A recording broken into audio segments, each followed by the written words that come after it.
Yeah, I'm glad you mentioned that because really at the very start of the film when we're introduced to Ginger and Yeah. she's just doing her and Mac are basically doing escape plan after escape plan after Yeah, escape yeah. plan. It's all very whimsical, but then there's two moments in probably the beginning, the beginning third of the movie, which really establish it as a revolutionary tale. Now, the first one is, Edwina dying. So we're shown in their basically their camp or Yep. their chicken coop that effectively their contribution to the means of production is obviously laying eggs Yep. and all of that. Yep. But we are shown that Mrs. Tweedy obviously keeps track of how many eggs are being laid, blah, blah, blah.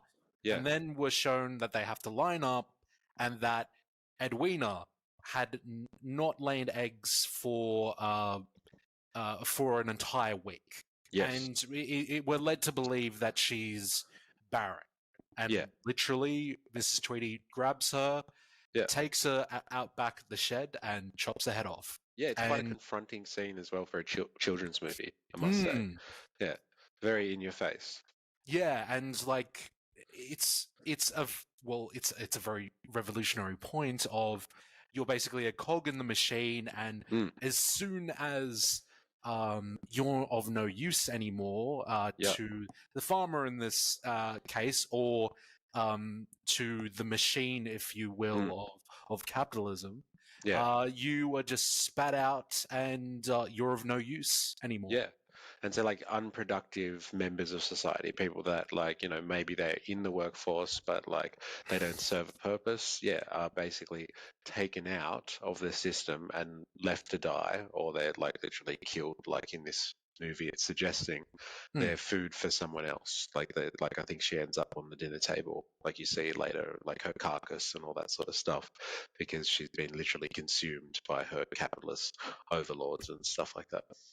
Again, you're leading into my next point is, actually in that scene when you see after Edwina's killed and she's basically served on the dinner table, you see Mrs. Tweedy going through the numbers, crunching the numbers, and then this leads on to the rest of the story where she's like, oh, we're not making enough to ends meet. Why are we just laying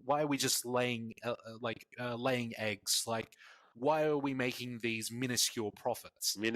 Profits. Yeah. Yes. Yeah.